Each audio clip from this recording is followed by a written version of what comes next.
Take a deep breath. Now imagine holding it as we slip beneath the surface of the waves. The world above, with its familiar sounds and textures, simply melts away. Here, a different kind of existence begins. It is a world governed by pressure and current, by light and shadow. We are entering the largest living space on our planet, an immense three-dimensional wilderness that cradles the greatest diversity of life known to us. This is the ocean, the blue heart of our world, and for the next few moments, we are its privileged guests.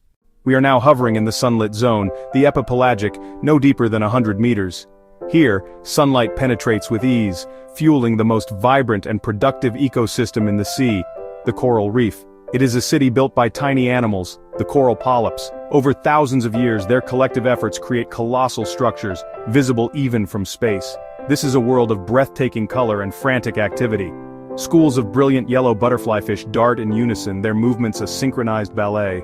A clownfish, immune to the stings of its host, nestles safely within the waving tentacles of a sea anemone, a perfect partnership of protection and sustenance. This shallow, warm environment is a nursery for a staggering portion of marine life. The intricate latticework of the coral provides endless hiding places for the small and the vulnerable.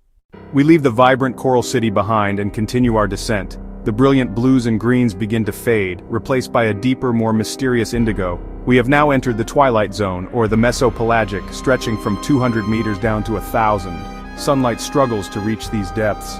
The hatchetfish is a prime example, with a slender silver body and tubular eyes permanently fixed upwards, watching for the faint shadows of prey against the dim ceiling of its world. This zone is also home to the largest migration on our planet, one that happens every single day. As darkness falls in the world above, countless creatures begin a vertical journey towards the surface waters.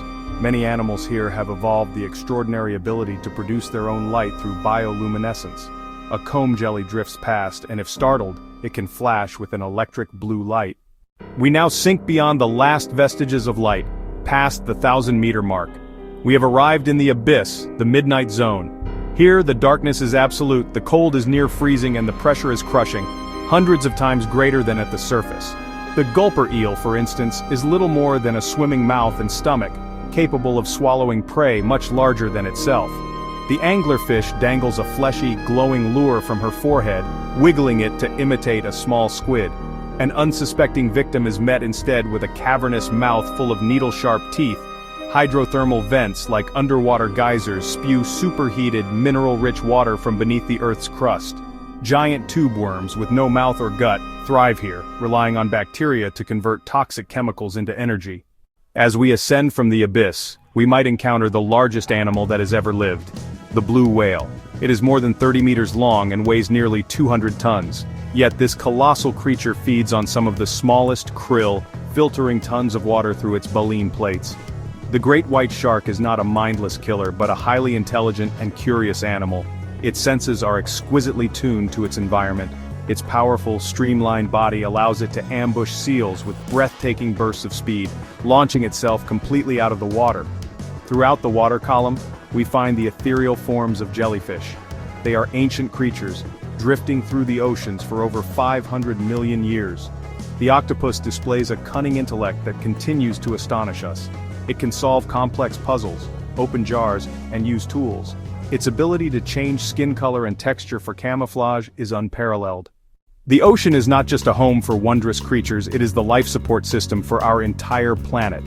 Microscopic marine plants called phytoplankton drift in the sunlit upper layers. Through photosynthesis, they produce at least half of the oxygen in our atmosphere. Every second breath you take, you owe to the ocean. The ocean acts as a global thermostat. Great ocean currents, like a global conveyor belt, transport heat from the equator towards the poles, moderating our planet's climate. The ocean is critical to Earth's water cycle.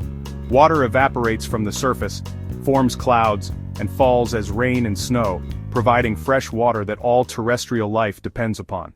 Yet, this magnificent realm is in peril, and the threats it faces are of our own making. Plastic waste chokes our seas, mistaken for food by turtles, whales, and seabirds. Chemical pollution creates toxic dead zones where life cannot be sustained. Ocean acidification is dissolving the foundations of the marine food web. Overfishing has pushed many fish stocks to collapse. Industrial fishing methods destroy entire ecosystems, scraping the seabed clean and leaving behind a barren wasteland. But there is still hope. The ocean is resilient, and if we give it a chance, it can recover. It is our collective responsibility to act. We must reduce our consumption of single-use plastics, support sustainable fishing, and demand action on climate change. The future of this blue heart of our world is in our hands. We must protect this world, not just for the incredible creatures that live within it, but for ourselves, and for all future generations. Our planet's health depends on it.